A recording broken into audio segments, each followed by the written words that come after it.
Very interesting question. ये equation में देखिए, एक लाइट है जो रिफ्लेक्ट हुई है on off this surface. Light रे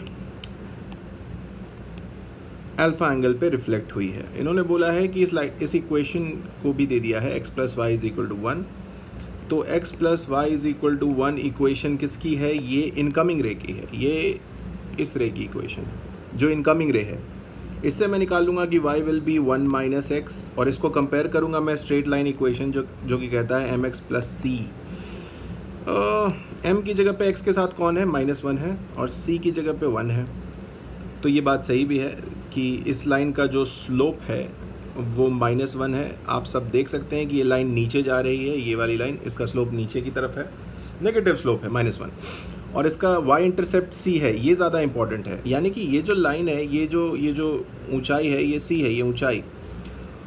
तो और स्लोप 1 होने का मतलब है tan थीटा 1 होना।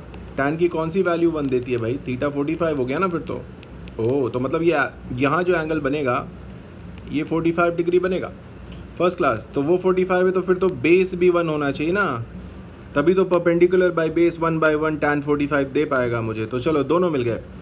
अब इसके बाद हमें पता है लॉज ऑफ रिफ्लेक्शन की, लाइट जब रिफ्लेक्ट होगी तो ऐसे जाएगी, तो एंगल तो वही रहेगा, 45 ही रहेगा। एंड दैट ऑल्सो मीन्स कि ऊपर जो अल्फ़ा और अल्फ़ा है ना, अल्फ़ा भी 45 ही हैं, दोनों के दोनों। तो हो गया काम हमारा। तो ये जो रिफ्लेक्टेड रे है जो ब्लू लाइन से मैंने बनाई है, इसका स्लोप क्या होगा? इसका स्लोप पॉजिटिव दिख रहा है तो एंगल वही tan 45, और इसका स्लोप पॉजिटिव 1 आएगा। उसका -1 था, इसका 1 है, और अगर इसका 1 है तो मैं इस लाइन की इक्वेशन बनाता हूँ, ये ऐसा है, और ये 45 डिग्री है।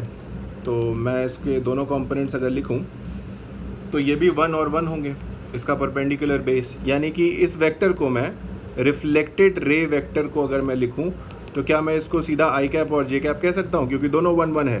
तो रिफ्लेक्टेड रे के अलॉन्ग एक यूनिट वेक्टर कैसे होगा?